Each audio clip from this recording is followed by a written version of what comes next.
FM. Mirador, parole directe, l'interview vérité ou la fine bouche ébanie. Mirador, ici, la parole est directe. Avec lui, nous allons passer au crible l'actualité de la transition. Notre invité est très actif sur le terrain politique. Bonjour et merci d'être avec nous, monsieur Abdoulaye Ba. Bonjour, merci bien pour l'invitation. Merci. On va commencer un mot pour commencer sur le retour de l'ancien président Alpha Condé, rentré il y a quelques jours au terme d'un séjour pour des soins médicaux aux Émirats Arabes Unis. Quelles sont vos opinions, la première réaction dans cette émission? Je pense que c'est une très bonne nouvelle pour les Guinéens et pour les victimes. Parce que le régime de M. Alpha Condé, pendant les 11 ans passés, ont enregistré beaucoup de dégâts, et pas les moindres. Il est question de mort d'hommes. Et quand un régime comme ça a fauché la vie à des jeunes dans ce pays, je pense que la justice doit faire son travail. Donc ce retour est une très bonne nouvelle. Nous espérons que vraiment cette justice qui a besoin d'une nouvelle virginité dans ce pays va être courageuse, téméraire, pour pouvoir juger les criminels guinéens afin que nous puissions sortir de ce cercle infernal de tueries, d'assassinats non élucidés depuis 1958. Certains ont parlé d'un retour pratiquement forcé parce que pour certains, le colonel n'aurait pas aimé les différents échos du séjour de Alpha Condé à l'étranger, cette vidéo où il célèbre son anniversaire. Est-ce que vous pensez que le président Alpha Condé n'a pas fait preuve de la retenue nécessaire pendant son séjour médical? D'ailleurs, je me demande, est-ce qu'il est réellement malade? Parce que les propos que nous avons entendus dans cet audio sont extrêmement graves. Et je l'avais dit dans un média que Alpha Condé est nuisible, même à 84 ans. Et je pense que cela est confirmé. Autrement, un malade n'a pas à philosopher ou à cogiter sur des questions d'un parti politique en perte de vitesse, qui est coupable de crimes économiques et crimes de sang. Et donc effectivement, je pense que le CNRD a pris les mesures nécessaires tenant compte de la gravité de ses propos pour pouvoir faire revenir. Selon les indiscrétions, il n'est pas revenu de son bon gré. Il comptait rester ou aller ailleurs afin de rencontrer ses amis et éventuellement créer des problèmes d'insécurité en Guinée. Et comme je l'ai dit à l'entame, c'est une très bonne nouvelle qu'il soit revenu afin qu'il fasse, qu'il soit devant la justice. Il faut qu'il soit courageux. Vous savez, la gouvernance a deux volets. Il y a du bien, il y a du mal. Il faut assumer, il faut être responsable. Et c'est ça aussi un homme politique. Il faut être courageux d'assumer devant le peuple les actes qu'on pose en bien et comme en mal. Parce que c'est aussi, n'est-ce pas, de la responsabilité des politiciens. Et je pense que Alpha Condé est en Guinée. Nous espérons que, sincèrement, le CNRD qui a promis que la justice va être la boussole dans ce pays, va aller jusqu'au bout pour que, comme je l'ai dit, nous terminions ce cycle de violence, de mort, de blessés dans ce pays. Donc Alpha Condé est juriste, selon ce qu'on a lu, qu'il est constitutionnaliste de la Sorbonne. Il savait très bien ce qu'il faisait dans ce pays en gouvernant, et je pense qu'il doit reprendre ses actes devant la justice guinéenne, comme Pinochet au Chili, malgré que lui il a échappé un peu à la procédure, et puis comme d'autres criminels dans leur pays qui ont trahi la confiance de leur peuple en les massacrant, en les tuant et en créant, n'est-ce pas, des larmes dans les familles. Vous avez peur d'Alpha Condé? Non, c'est Alpha Condé. Vous fait peur? Alpha Condé a plutôt peur de nous. C'est pour qu'il est mis en prison. Alpha Condé n'est pas un démocrate. Alpha Condé, c'était un communiste, socialiste démodé, qui voulait, n'est-ce pas, revêtir un habit démocratique dans un contexte mondial qui a complètement changé après 89. Donc, ce qu'on a vécu n'a rien de politique, n'a rien de démocratique. C'est plutôt Alpha Condé qui avait peur des démocrates que nous étions. Politiquement, est-ce qu'il perturbe votre sommeil? Non, au contraire, c'est lui qui était perturbé par Cellou Dalein Diallo. Alpha Condé ne vivait avec deux hantises. Comment avoir l'argent des mines et comment neutraliser Cellou avec cet argent-là. Et malheureusement, ça l'a emporté. Mohamed Kaba. Vous affirmez tout, mais vous ne mettez même pas au conditionnel, monsieur Ba. Criminel. Ce que je dis, je le pense, et la justice peut le prouver. Ah bah, voilà, si vraiment elle s'attelle, n'est-ce pas, à trouver la vérité. Alors, M. Ba, parlons à présent de la Cour de répression des infractions financières, la CREF.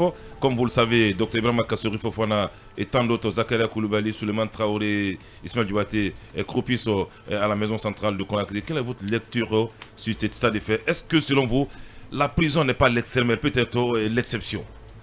Je l'ai dit, l'année dernière, nous étions là-bas, accusés des crimes graves. Fabrication, d'abord, détention. Avoir des usines dans ce pays, à Kindi apparemment, à Tafori ou à Kiwondima ou bien Mankepa, des usines, fabrication d'armes de guerre et automatiques, c'est farfelu, c'est petit, ce n'est pas digne d'un État qui se respecte. Bref, l'année dernière, nous étions là-bas, accusés de tous les maux. Cette année, ils sont là-bas. C'est la roue qui tourne. La vie est faite ainsi. Mais eux, tout le monde sait qu'est-ce qu'ils ont fait dans ce pays. Nous étions des pauvres victimes d'un régime aux abois qui se cherchait dans un contexte politique qui les a rejetés. Et donc, je pense que ce que la CRIEF a fait est salutaire, est encourageant. Et je pense que comme les crimes de sang, il faut que la justice guinéenne soit courageuse pour que ces bandits, ces criminels d'État, au col blanc, puissent ne pas rendre compte au peuple. Pendant 10 années, 11 années, on n'a rien vu dans ce pays, n'est-ce pas? Sauf, n'est-ce pas, de la propagande, du mamaya, des mensonges, de la médiocrité, n'est-ce pas, des tueries. Et donc, je pense que ce qui est arrivé est une très bonne nouvelle pour les Guinéens. Et c'est une leçon pour nous, politiciens aussi, qui aspirons à gouverner. Il faut châtier les malfaiteurs pour que nous soyons effrayés. De sorte qu'en venant aux affaires, nous savons que la justice existe en Guinée et que le moindre écart dans la gestion des affaires publiques, n'est-ce pas, peut amener au cachot. Donc, Kassouri Fofana et Diané Koulibaly et tant d'autres, je pense qu'ils ont géré, ils ont mal géré. Nous avons une junte, comment dis-je, qui voudrait nettoyer le pays. Et je pense que c'est important que ces gens-là rendent des comptes aux Guinéens parce qu'ils ne géraient pas une propriété privée, ils géraient plutôt des affaires publiques nationales.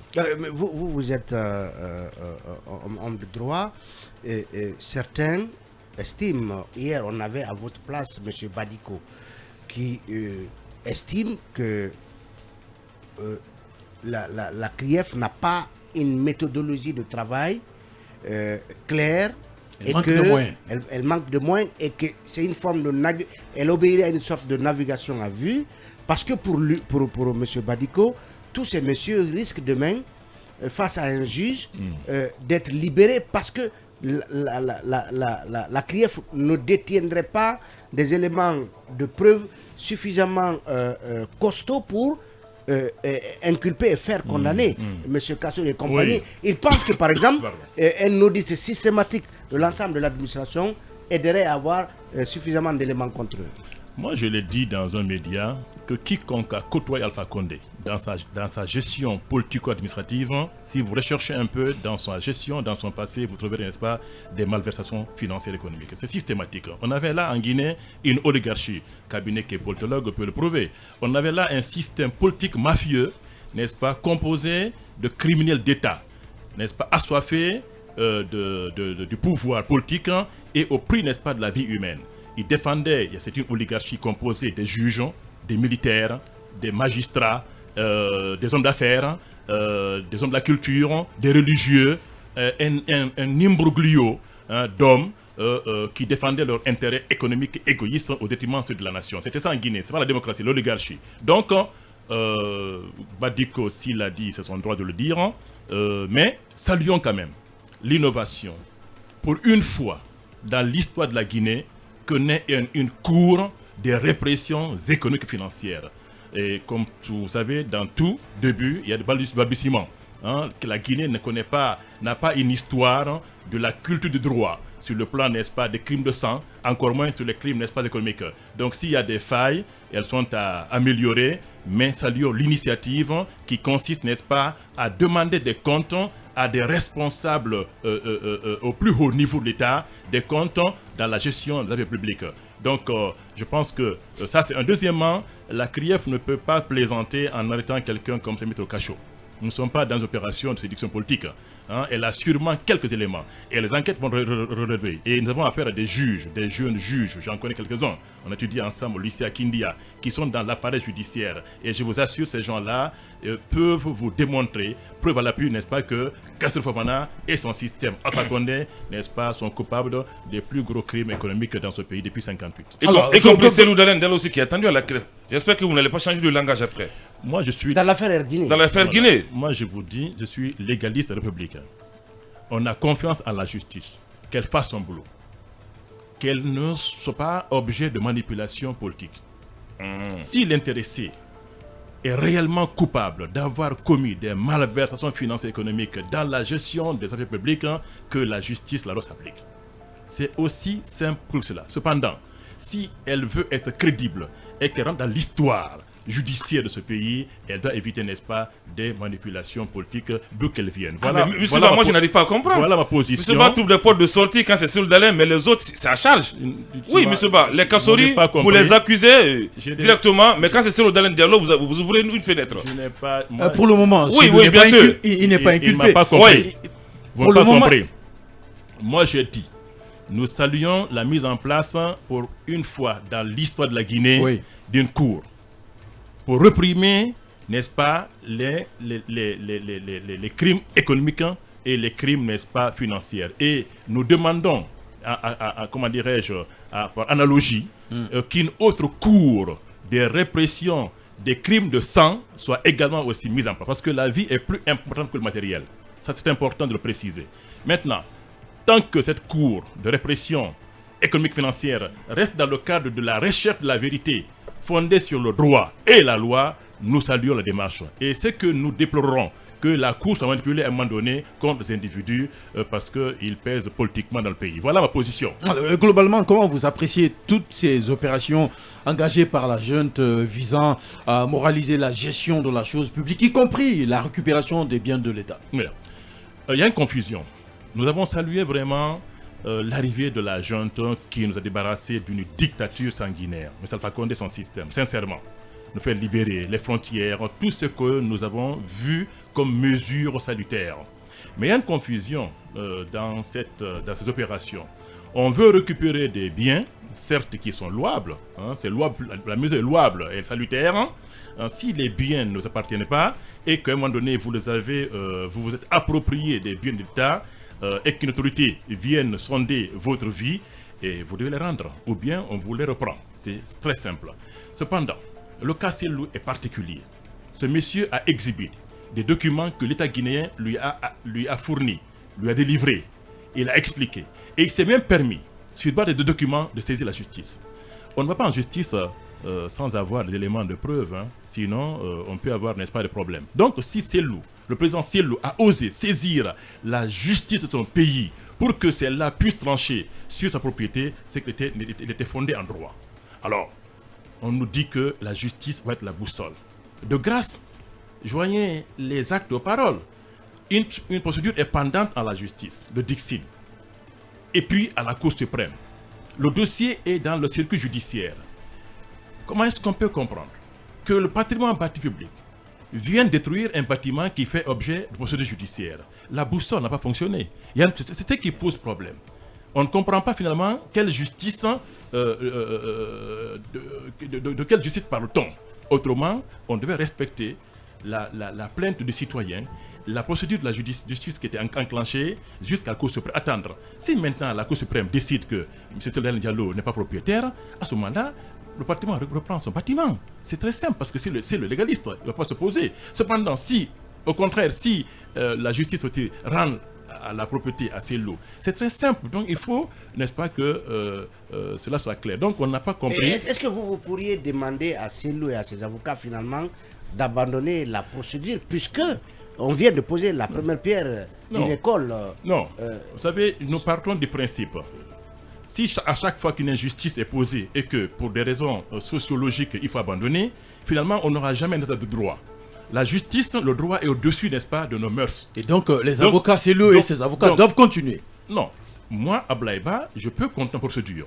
Je n'ai pas dit Cellou, c'est peut-être être sensible de façon religieuse, sociologique ou humaine. Oui. Mais si c'est une injustice que nous voulons corriger, Il faut continuer. il faut continuer. Ça veut jusqu'à dire ce que vous avez confiance à la justice. J'espère qu'elle va, pour une fois, Elle être existe. courageuse. Donc, cette question est devenue, c'est une école qu'on va construire. Mais vous avez démoli une propriété d'un citoyen qui a saisi la justice, sans attendre que la justice, n'est-ce pas, se prononce. C'est ça le problème, en fait. Hein. C'est ça la sécurité au niveau du droit. Maintenant, qu'on vienne toucher la fibre sentimentale aux communautaristes ou nationales des Guinéens en choisissant ce site pour construire une école, ça, c'est notre problème.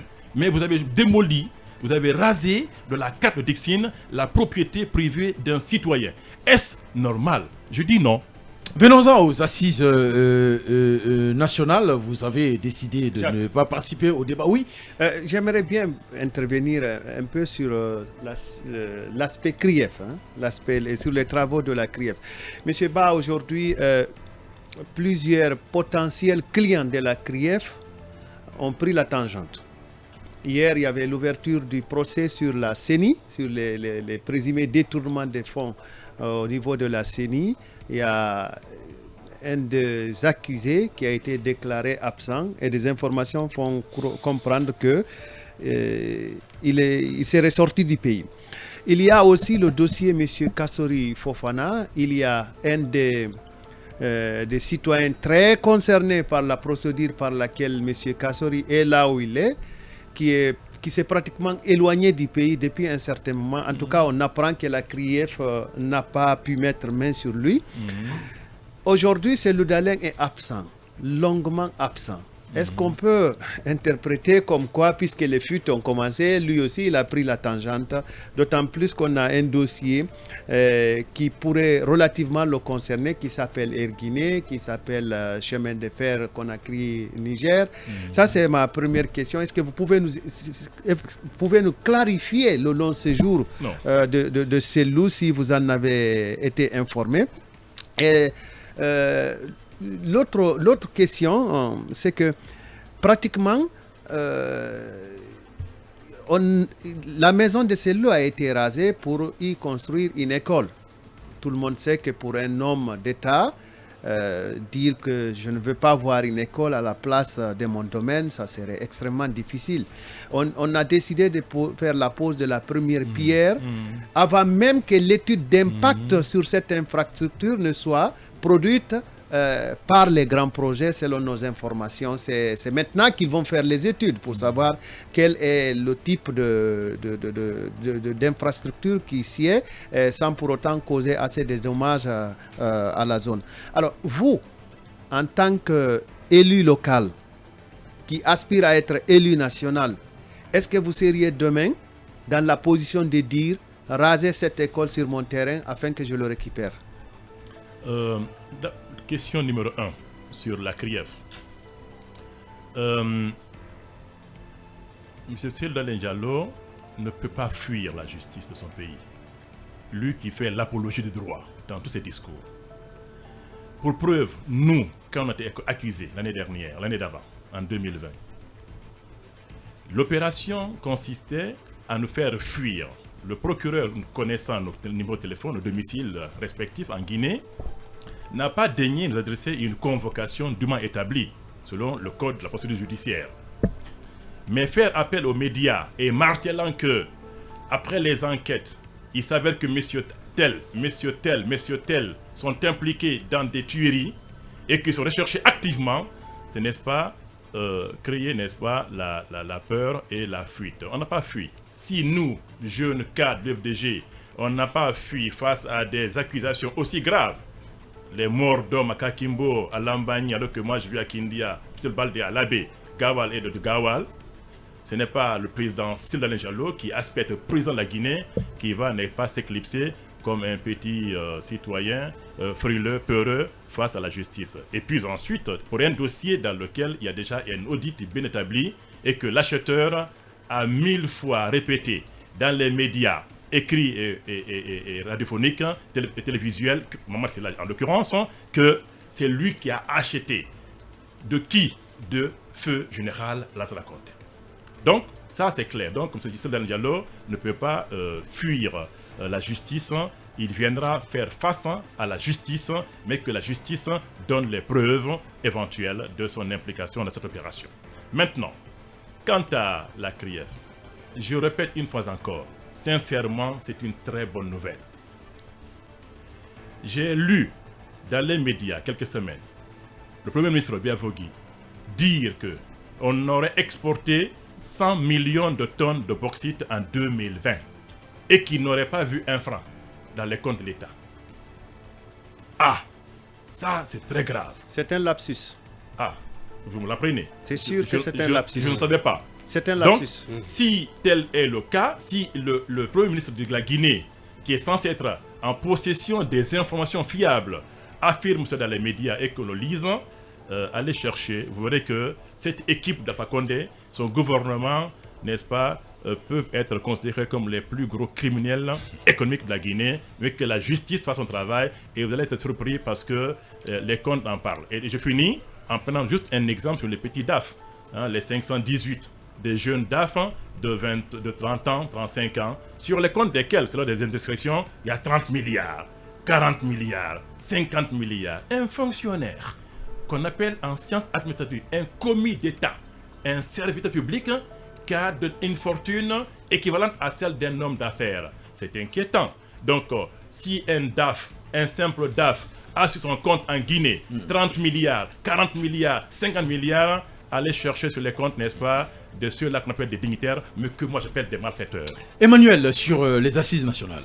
Alors, vous avez décidé justement dans le cadre du G58 de ne pas prendre part à ces assises parce que vous estimiez que vous aviez besoin d'un cadre de dialogue politique. Et aujourd'hui, ces assises, bon an, mal an, se déroulent quand même sur le terrain. Mais de votre point de vue, est-ce que vous estimez que c'est plutôt un échec ou bien vous regretteriez peut-être de ne pas les avoir accompagnés? Non, pas du tout, pas de regret. Samor Touré disait que quand vous n'êtes pas d'accord, vous dites non. Il faut être conséquent. Il faut assumer sa position, quelles que soient les conséquences. Nous avons estimé que en Guinée, il y a eu du sang qui a été versé. En Guinée, nous avons malheureusement cette tendance à banaliser les morts. C'est pourquoi elles sont répétitives. Dans d'autres pays, sous d'autres cieux, quand vous tuez un individu, la vie s'arrête. En Israël, quand vous tuez un Israélien, je vous assure, c'est pas banal. En Guinée, on tue, et puis on trouve des explications artificielles, légères. Pour nous, ces assises, dit-on, qui ont pour objet la recherche de la vérité et du pardon, il n'y a pas de vérité sans justice. Je ne sais pas d'où ils ont pris cette formule. Pour nous, la priorité... Mais cette justice, est-ce que vous pensez qu'elle doit être portée, le projet doit être porté par l'UFDG notamment, ou sinon les associations de victimes? L'UFDG est en partie concerné. Ce sont nos militants. C'est pas mieux... Ce sont nos militants. Oui, allez-y. Oui, il y a des associations. Mais c'est un parti politique qui a manifesté.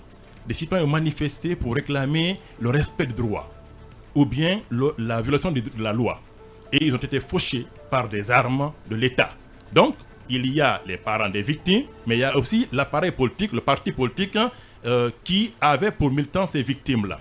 Pour nous, la priorité n'est pas dans les assises.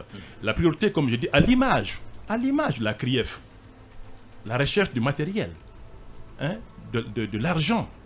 Je ne vois pas comment est-ce qu'on peut rechercher des biens matériels, des milliards, au détriment de la vie humaine.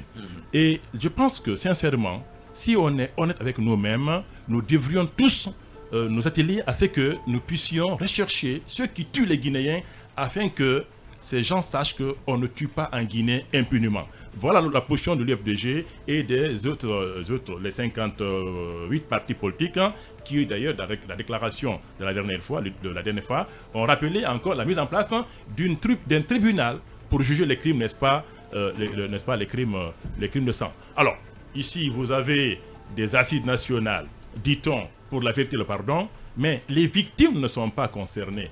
Et ils sont là, les parents des victimes. Qui va demander pardon à qui? Cabinet Fofana pour...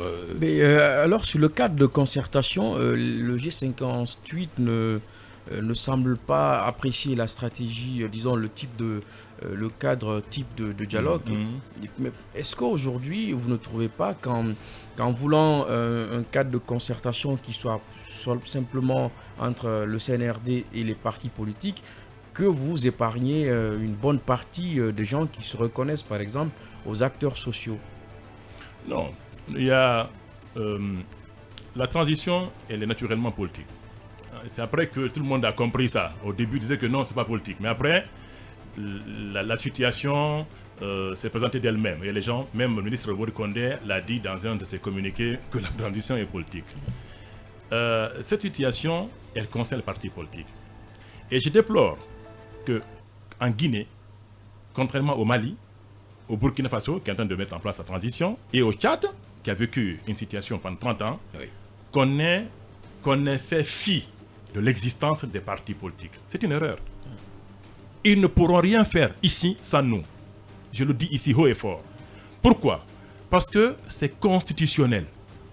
La Constitution dit que la Guinée est un État démocratique. Article 1er de la Constitution.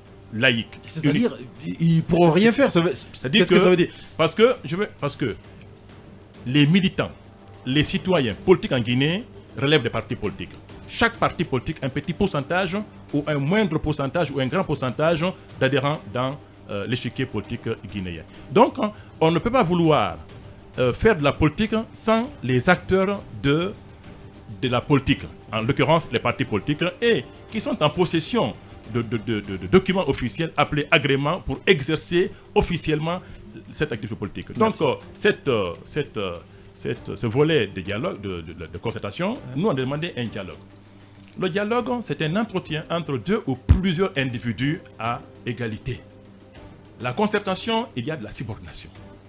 Or, les partis politiques ne sont pas subordonnés, n'est-ce pas, à la junte. C'est ce qu'il faut comprendre. Donc, l'opération, le décret, si vous le disiez, c'est un décret, n'est-ce pas, qui prend les partis politiques comme des inférieurs face à eux sur un sujet national. Voilà. Et c'est ce qu'on a compris. Et donc, on ne peut pas, n'est-ce pas, s'associer à une opération, n'est-ce pas, qui nous décrédibilise, qui nous minimise et qui nous fait des suivistes dans un domaine qui est le nôtre. Merci. On aurait aimé continuer avec vous. Merci beaucoup, monsieur Abdoulaye Ba, membre de la direction nationale de l'UFDG, ancien président de la délégation spéciale de Kindia. C'est la fin de cette émission. Mirador ne s'arrête pas. À suivre demain à partir de 8h, la cible de l'investigation journalistique, entre autres. Vous avez Mirador, la grande messe de l'investigation journalistique, la plus grande tribune politique de la Guinée, avec Aboubacar Diallo, Talibé Bari, Mamadou Ouri Diallo, Akoumba Diallo, Kabinet Fofana, Mohamed Kaba, Ibrahima Lincoln Souma, Mamadou Diambaldé.